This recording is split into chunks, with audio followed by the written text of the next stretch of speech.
que bom que você voltou, que bom que você está aqui, né? E eu queria muito que você abrisse a sua Bíblia na primeira carta de Pedro, no capítulo 2. Primeira carta de Pedro, capítulo 2.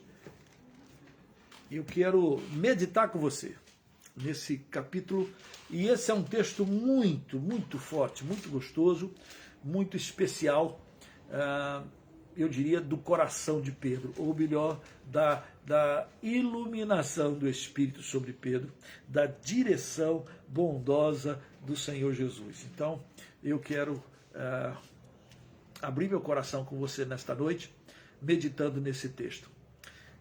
Capítulo 2, da primeira carta de Pedro.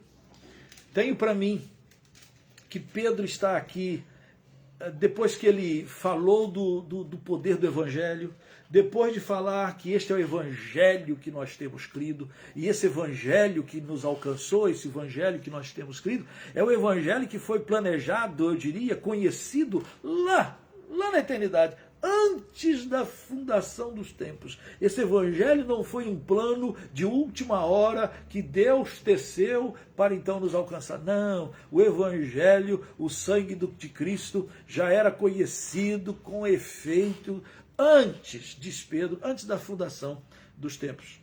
E esse Evangelho se apresentou para nós. Esse Evangelho se apresentou lá, quando Cristo veio, quando Cristo se encarnou, quando Cristo vai à cruz, quando Cristo derrama seu sangue, quando ele ressuscita, o Evangelho é exposto para nós, para Pedro, para cada um de nós, para que nós pudéssemos voltar para Deus e nós pudéssemos crescer nessa comunhão e nesse relacionamento com o Senhor. Esse é o propósito, esse é o projeto. E aí Pedro, aqui no capítulo 2, Pedro está falando exatamente sobre crescimento. Pedro está literalmente falando sobre desenvolvei a vossa salvação. Desenvolvei o Evangelho de Deus. O Evangelho, Paulo vai dizer que é poder de Deus para a salvação de todo aquele que nele crê. Então, este Evangelho que nós não podemos nos envergonhar, que Paulo não se envergonhava, que Pedro não se envergonhava, este Evangelho, ele coloca para mim e para você, eu diria, uma escada de crescimento. E aqui Pedro, olha por favor, o versículo último do capítulo 1. Olha lá, diz assim, ora, esta é a palavra que vos foi evangelizada. Capítulo 2. Despojando-vos, portanto, de toda maldade e dolo, de hipocrisias e invejas, e de toda sorte de maledicência, desejai ardentemente, como crianças recém-nascidas, o genuíno leite espiritual, para que por ele vos seja dado crescimento para a salvação. Olha que coisa forte. Pedro está escrevendo para crentes que estão na dispersão.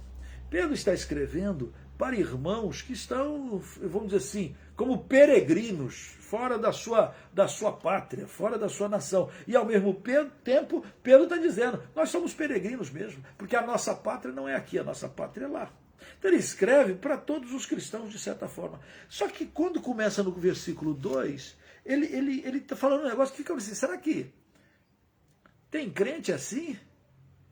Porque no versículo 1, ele faz uma listagem e diz para os crentes, tire fora, despojar. Despojar é você estar vestido com uma determinada roupa, e essa roupa é uma roupa cheia de maldade, né? E aí ele usa a ideia de você trocar a vestimenta.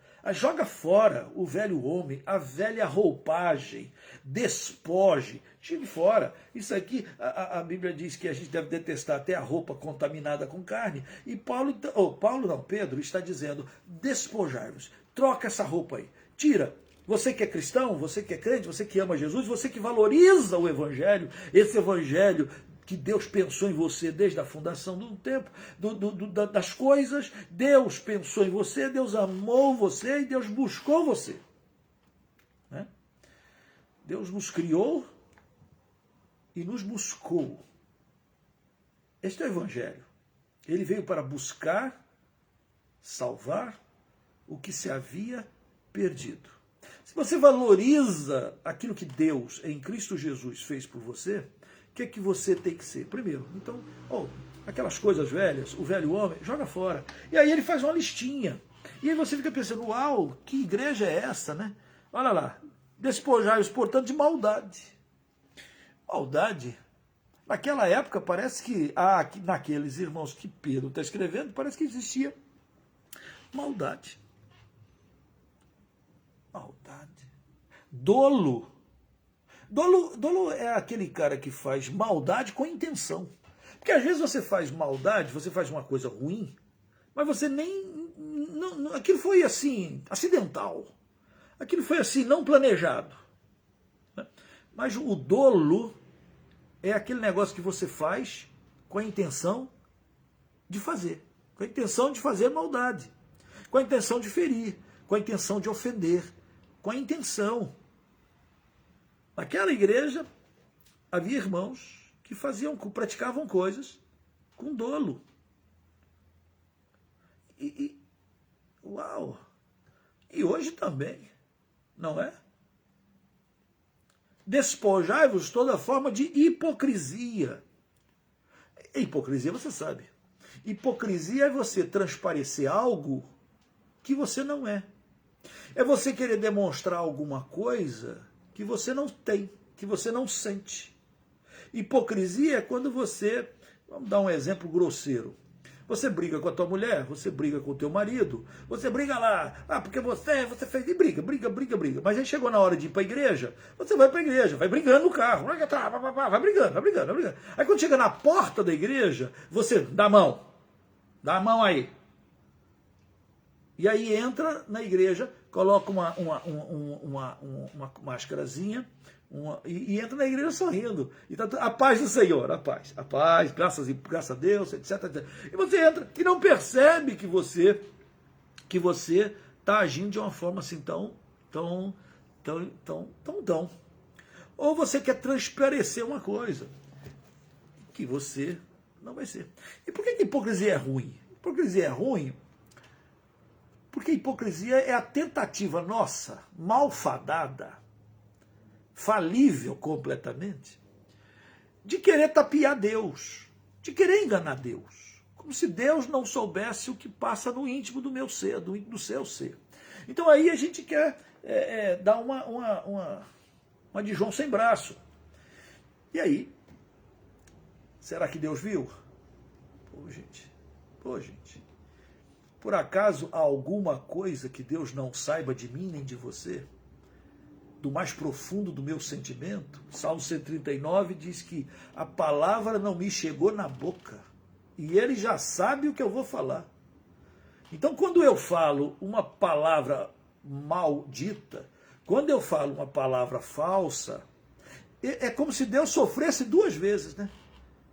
Porque ele sabe que eu vou falar e depois ele ouve eu falando. Ele me ouve falar. Ele já sabe. Olha, se Deus sabe tudo de mim, eu não tenho como me esconder de Deus. Você não tem como se esquivar de Deus. Mas muitos cristãos, muitos seres humanos, acham que de alguma forma podem tapear a Deus. Podem fazer certos pecados, cometer certos pecados, como se em determinados lugares, se você apagar a luz, ninguém vai ver, nem Deus vai ver. Se você fechar a porta, Deus não vai ver, as pessoas não vão ver. Olha, querido, você pode enganar até seu marido, você pode enganar até sua esposa, você pode enganar o pastor, você pode enganar quem você acha, mas você não pode enganar todo mundo ao mesmo tempo, muito menos Deus. E aí Pedro está dizendo, gente, você quer crescer? Você quer crescer? É disso que Pedro está falando. Se você quer desenvolver a sua fé, se você quer desenvolver o evangelho, se você quer crescer na obra de Deus, o primeiro passo, o primeiro degrau que você tem que dar é, você precisa aprender a viver em santidade. Você precisa fazer um limpa na sua vida. Você precisa deixar as coisas que te jogam para trás, jogam para baixo, te atraem para o mundo. Fazei, pois, morrer a vossa natureza terrena, disse Paulo. Pedro diz aqui, despojando, joga isso fora. Joga maldade, joga dolo, joga hipocrisia, invejas. Inveja. Às vezes a gente até brinca, né? Ah, fulano tem uma inveja santa, inveja santa. Mas inveja é aquele negócio que dá em você, que você começa a achar que as coisas dos outros, a mulher do outro, o carro do outro, o capim do outro, a bicicleta do outro, é melhor, é mais bonito, a grama é mais verde do vizinho, e a gente começa a olhar para o outro e querer as coisas do outro. Por que inveja é um pecado ruim? Porque inveja pressupõe: Deus não cuida de mim.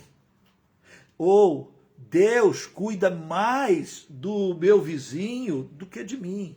Deus cuida mais do ímpio do que de mim, porque o ímpio tem aquele carro do ano, e o meu é do carro ano de muitos anos atrás. Então, quer dizer, eu começo a ter inveja. E a inveja é essa declaração: Deus não se importa comigo. Deus não me ama tanto quanto ama o outro.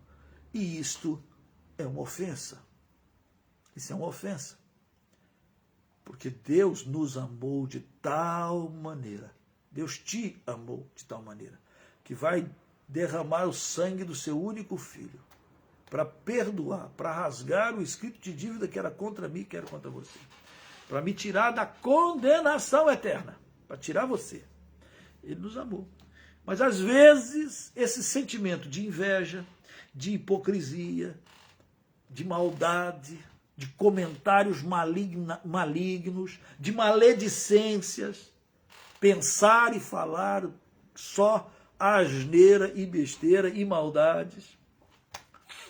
Essas coisas podem encher o coração de um crente e até de uma igreja. Quantas igrejas já se dividiram, quantas pessoas se afastaram da igreja, quantas pessoas estão hoje desigrejadas, porque eles falam que dentro da igreja, dentro da comunidade, tinha um monte de crentes que falavam maledicências. Crente que viviam de invejas, crente que viviam a hipocrisia, não é? Homens que dentro da igreja eram santos e piedosos, mas que em casa eram malvados, né? Violentos, grossos, e não tinha o temor do Senhor Jesus. E aí aquilo vai causando escândalos, e muitas pessoas usam disso, como se isso fosse desculpas, para eles se afastarem de Jesus. Mas tem muita gente usando isso como desculpa. É verdade que escândalo sempre vai acontecer. Aliás, Paulo chega até a dizer que é necessário que venham escândalos. Para quê? Para que aqueles que são sérios, para aqueles que são firmes, demonstrem que eles estão firmados e estão perseverantes no Senhor. Descobre quem é crente mesmo ou quem é apenas seguidor de algum tipo de ministério, de louvor, de pastor, etc, etc. O seu negócio é com Jesus? Se o seu negócio é com Jesus, se o seu negócio valoriza o Evangelho, se você não se envergonha, como Paulo, do Evangelho, porque é o poder de Deus, não é só o poder de Deus, mas é sacrifício de Deus, é planejamento de Deus, é oferta de Deus, é generosidade de Deus. E aí eu preciso valorizar, eu preciso desenvolver a minha salvação. E aí Pedro vai dar uns degraus para você. O primeiro deles é santificação. Versículo 1. Despojai-vos, portanto, de toda maldade, dolo, de hipocrisias, de inveja e de toda sorte de maledicências. O que ele está falando? Santificação. Santificai-vos, porque sem santificação ninguém verá o Senhor. Então é um equívoco diabólico aquelas pessoas acharem que elas poderão dizer que são crentes, que vão para o céu, mas elas vivem deliberadamente na prática do pecado. É um engodo. É um engodo. Não. Você quer? Então olha para você. Olha para as suas coisas, olha para aquilo que te afasta de Deus, olha para aquilo que foi a causa do Senhor Jesus ter morrido naquela cruz. Olha para dentro de si. Olha para a cruz, que era sua, que era minha. E aquilo que causa a dor e a morte de Jesus não pode ser curtida, querida, desejável por nós. Porque nós estaríamos literalmente expondo à vergonha, pisando, calcando o Espírito da graça.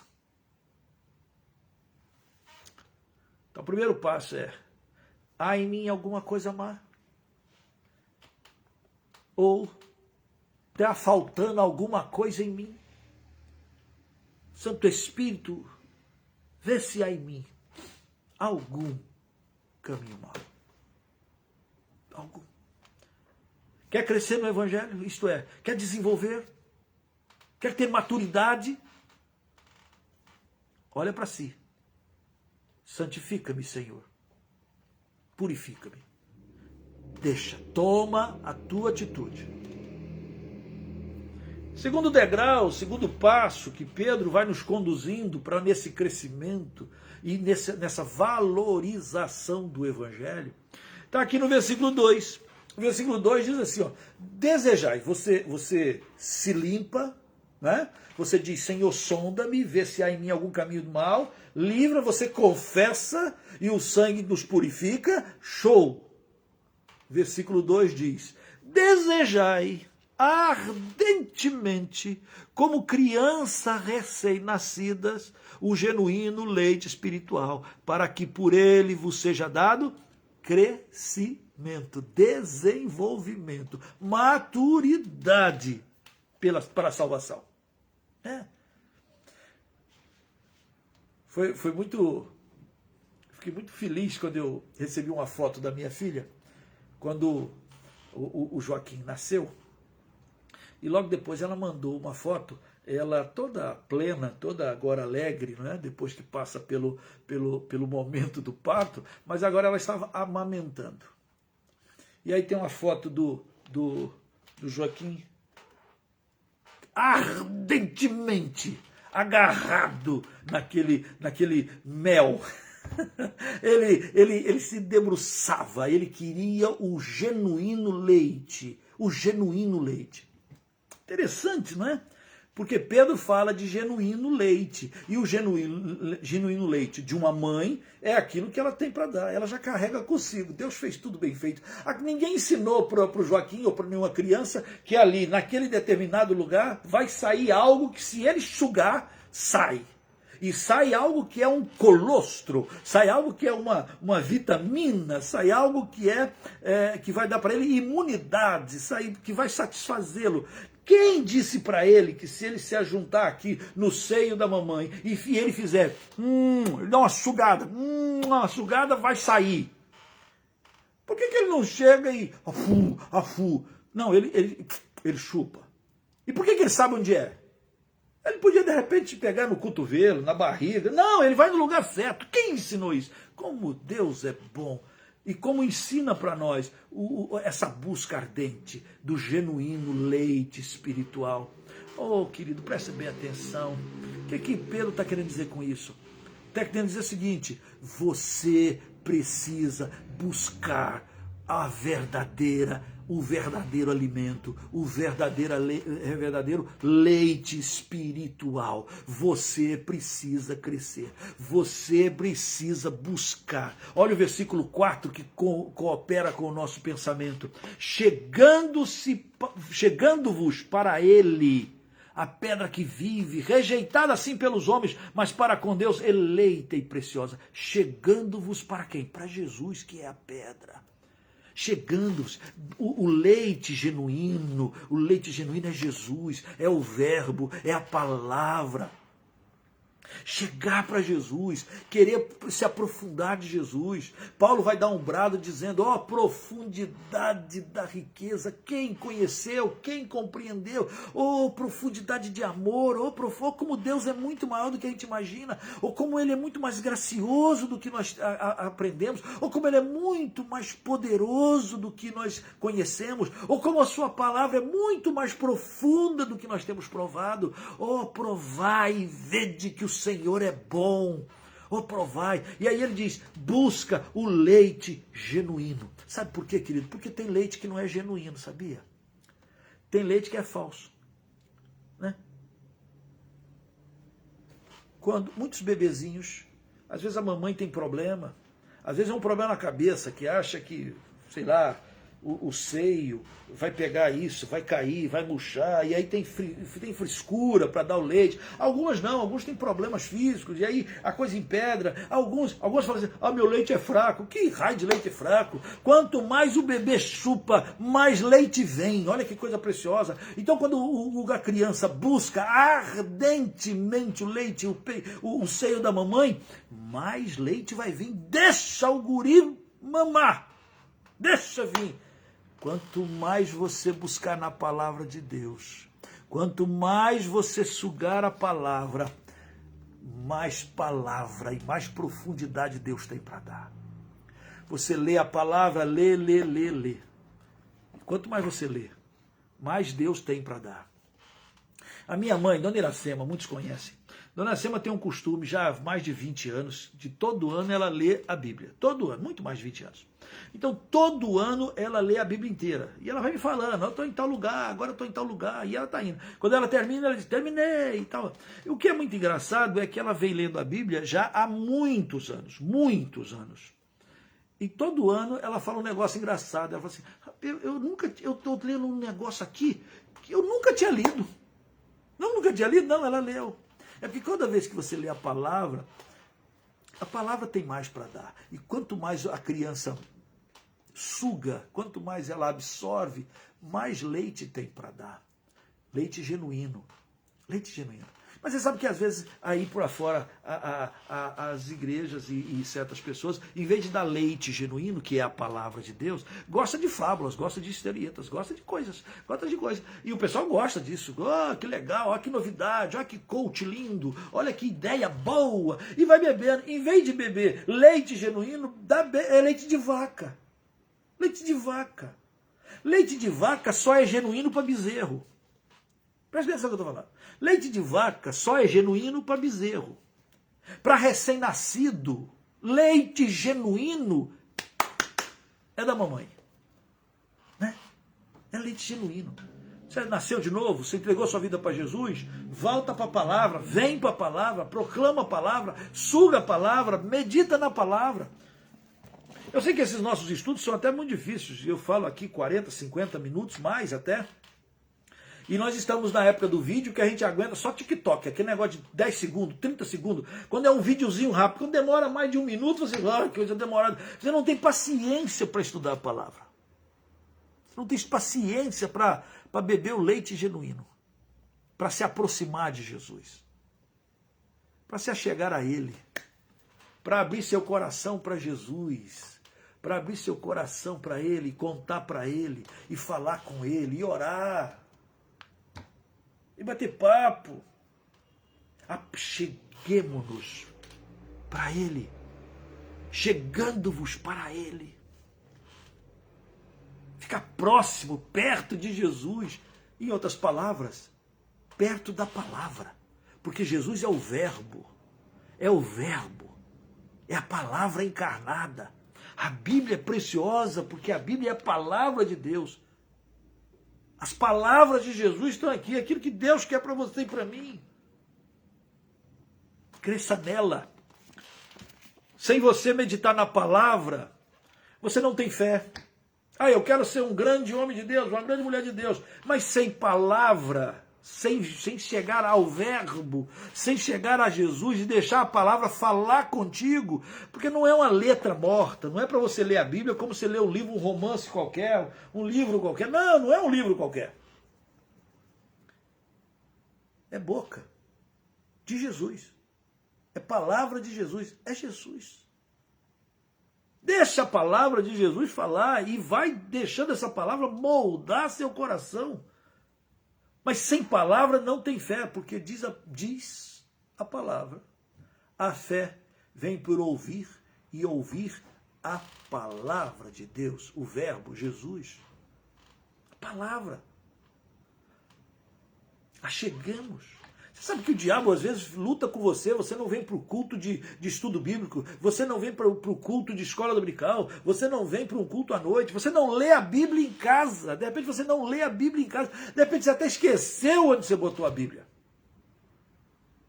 E você acha que isso é normal. Normal para quem, cara pálida? Isso é normal para quem não quer crescer, para quem não quer conhecer, para quem não quer se desenvolver, para quem não quer valorizar tão preciosa salvação.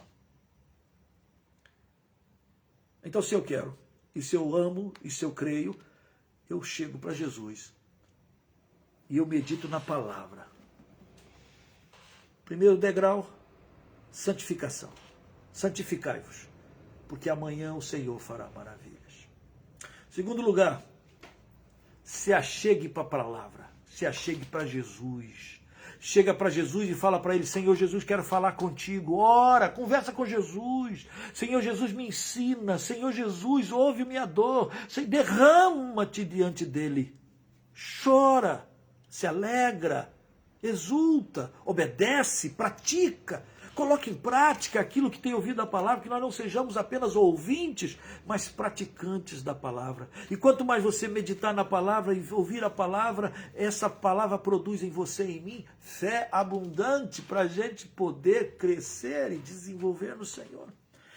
Então, sem santificação não dá, sem Jesus não dá, sem se achegar à palavra, ao verbo. Aqui tem no versículo de número 4, tem algo muito interessante. Porque Pedro, ele vai dizer assim, ó, chegando-vos para ele. Quem é ele? A pedra viva. A pedra que vive.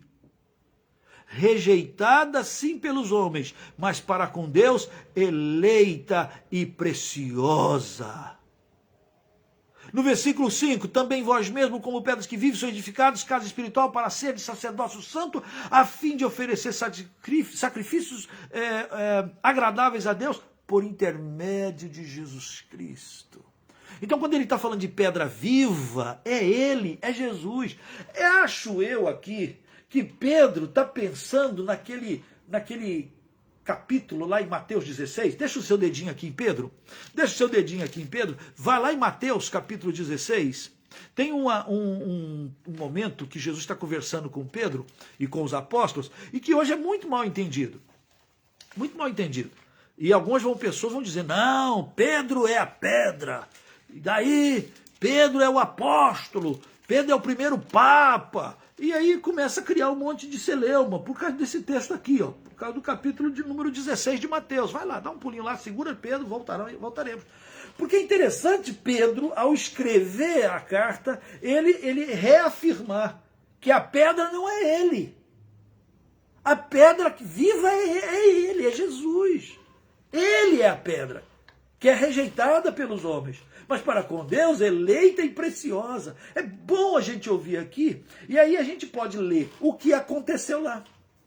Porque quando as pessoas fazem uma leitura rápida, às vezes a gente confunde. Você abriu aí em Mateus, capítulo 16, olha só, o versículo 13, diz assim: indo Jesus para o lado de Cesareia de Filipe, perguntou a seus discípulos, quem diz o povo ser o Filho do Homem? E eles responderam, uns dizem que o Senhor é João Batista, outros falam que o Senhor é Elias, e outros Jeremias, ou alguns dos profetas. Isso assim é o que o povo pensa. O povo pensa um monte de coisa. Aliás, o povo sabe um pouquinho, porque Jesus tem coisas de João Batista que Jesus tem coisas em Elias que Jesus tem, porque Jesus e Jeremias é profeta, fala da parte de Deus, mas Jesus é maior, porque Jesus é a própria voz, Jesus é o próprio Deus. Ele não é apenas um profeta no sentido de anunciar, ele é o próprio Deus encarnado. Quem vê a mim, vê o Pai. O povo não sabe direito. Até hoje, aqui, religiosamente, as pessoas confundem muito, né? Conhece de Jesus em parte. Conhece Jesus em parte, mas isso é um outro assunto. Aí, versículo 15, diz assim, mas vós, continuou ele, quem dizeis que eu sou? Respondendo Pedrão, Simão Pedro, disse, tu és o Cristo, o Filho do Deus vivo. Então Jesus lhe afirmou, bem-aventurado és, sermão Barjonas, porque não foi carne e sangue que te revelou, mas meu Pai que está nos céus. Também eu te digo que tu és Pedro, e sobre esta pedra edificarei a minha igreja, e as portas do inferno não prevalecerão contra ela. Dar-te-ei as chaves do reino dos céus, e o que ligares da terra terá sido ligado dos céus, e o que desligares da terra terá sido desligado dos céus. Então algumas pessoas fazem a leitura seguinte, que Jesus diz, tu és Pedro, e como se ela apontasse, tu és Pedro, e sobre esta pedra, que é Pedro, eu vou edificar a minha igreja. E aí as pessoas falam, tá vendo? Pedro é sobre Pedro que a igreja é edificada. Interessante, porque o Pedro que está presente, o Pedro diz que a pedra viva, que a pedra não é ele. A pedra é Jesus. As pessoas leem o texto como se fosse assim, vamos tentar dar uma teatralização aqui, vamos fazer uma encenação. Vamos fazer isso. Nós suponhamos, eu estou aqui no papelzinho de Jesus e eu estou dizendo assim, muito bem, Simão Barjonas, bem-aventurado és tu, porque não foi outro, não ser meu pai que te revelou. Eu também te digo que tu és Pedro, pedrinha, Pedro, pedregulho. E sobre esta pedra edificarei a minha igreja. A igreja é minha. Só que o dedo aqui não aponta, né? Aqui, é você, Eleazar, que está fazendo isso. Jesus deve ter falado, Pedro, tu é sobre a igreja, sobre Pedro. Não, sobre a igreja. E a igreja vai ser edificada sobre a pedra. Que bom que lá na carta de Pedro, o Pedro que está presente, ele vai dizer, olha, ele é a pedra viva.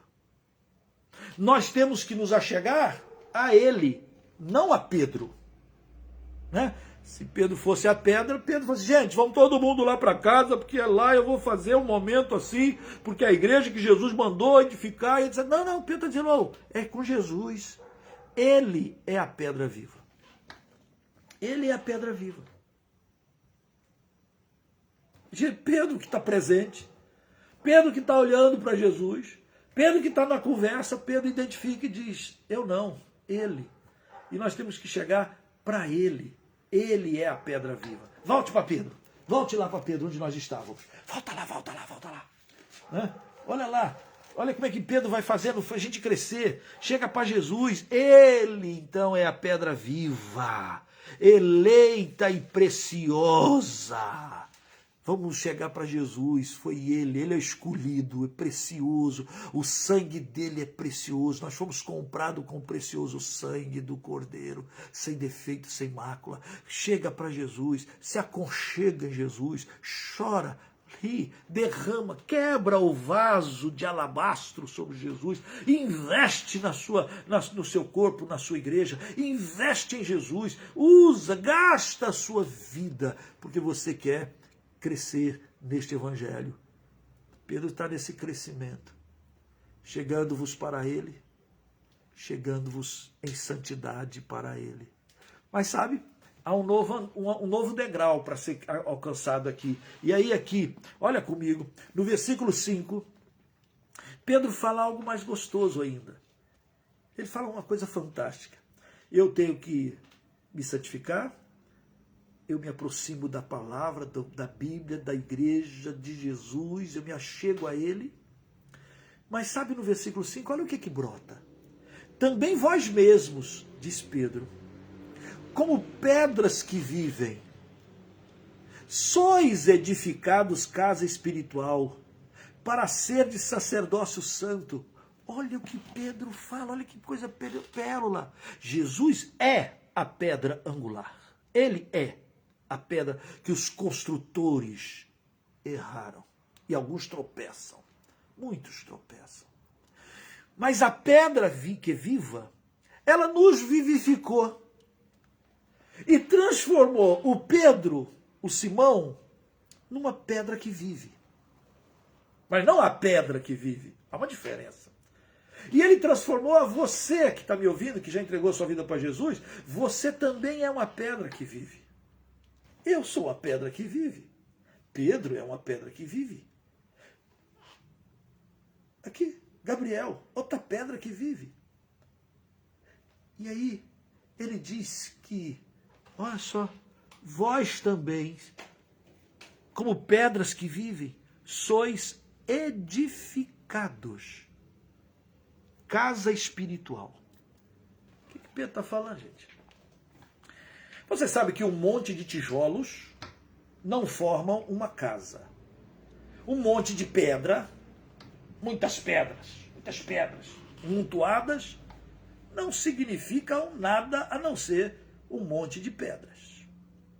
Mas uma pedra unida a outra pedra, argamassada, ligada pelo amor, juntada, jungida, formam um alicerce de uma construção.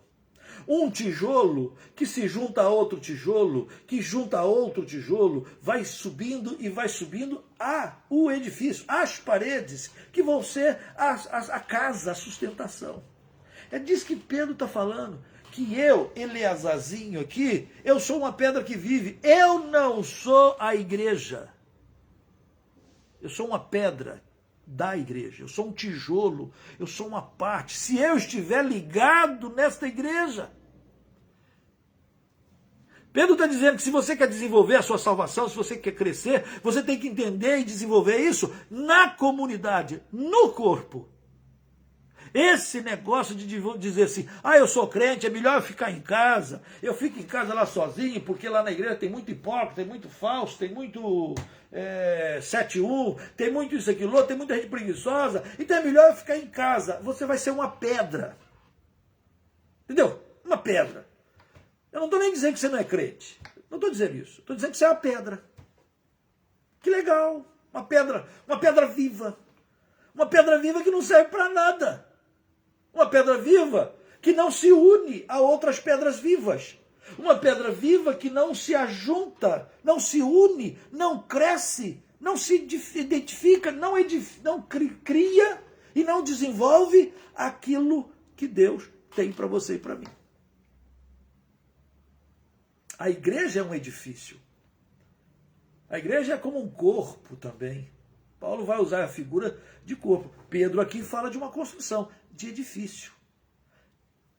Então, se eu quero crescer, eu preciso também do meu irmão. Eu preciso da minha irmã. Ninguém faz a obra de Deus sozinho. Um missionário sozinho não faz, é igual a andorinha sozinha, não faz verão. Ninguém faz nada, nós somos o corpo, nós somos o corpo. Um é nariz, outro é boca, outro é as orelhas, outro é o braço, a mão. A mão sozinha, se eu cortar essa mão, como eu preciso da mão direita, mas se eu cortar a mão direita, essa mão direita vai secar, vai apodrecer e vai virar ouro, vai virar pó, melhor dizendo. O corpo sem a mão, maneta, vai sobreviver. Vai ser uma dificuldade para mim, para eu fazer as coisas, porque eu faço tudo, eu sou destro, eu faço tudo com a mão. Vai ser vai ser difícil. Opa, a mão não faz isso, vai ser um cotoco. O corpo vai sofrer. Para eu comer, eu como com a mão direita, vou ter que comer com a mão esquerda. Vai ser difícil, mas o corpo sobrevive. Maneta. Aliás, Jesus e disse que é melhor entrar maneta no céu do que lançar teu corpo todo no inferno. Então tá bom, a mão cortou, se afastou do corpo. O corpo sobrevive. Sem mão, sem pé. Às vezes tem corpo por aí, igreja, que tá, coitadinho, tá arrastando, né? Anda arrastando. Porque está faltando você. Você tem o corpo? Você está junto numa igreja? Você está querendo crescer? Então olha, examina-se, vê se há em você algum caminho mau. Procura a palavra, volta para a palavra. Que bom que você está aqui agora. Medita na palavra, observa a palavra, alimente-se da palavra. Julgue para saber se o que eu estou falando vem da parte de Deus ou não. Julgue, examine. Compare coisas espirituais com coisas espirituais. Deseje o genuíno leite. Cuidado com o que você está ouvindo. Cuidado com o que você está assistindo. Cuidado com o que você vê. Cuidado com os TikTok da vida ou qualquer outro toque da vida. Veja se tem palavra ou se é apenas uma frase de efeito. Examine. Alimente da verdade. E busque os irmãos. Pedra, você é pedra que vive, eu sou pedra que vive. Você não é para ficar fora não, é para a gente se juntar, porque nós temos uma obra para fazer. Ah, mas eu vou ser afastado e você fala de Jesus para uma pessoa, a pessoa aceitou Jesus, você vai fazer o que com ela? Ah, você vai discipulá-la? Ah, que legal, e aí você vai, essa pessoa vai ficar o quê? Vai também ficar uma pessoa largada?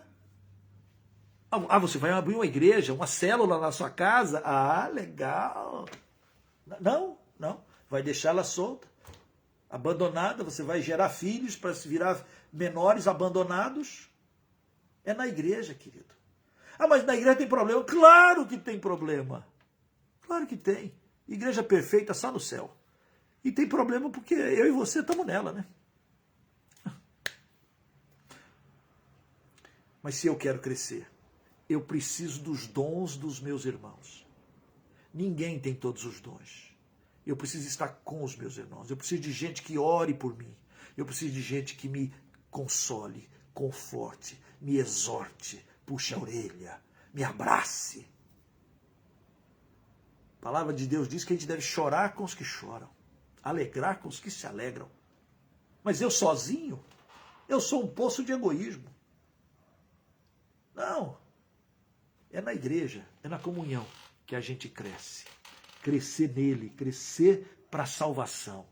Crescer nele, crescer para a salvação. Santificação, palavra, Jesus, verbo, estuda, medita, ora, cuida, busca Jesus, busca os seus irmãos, se junta na igreja.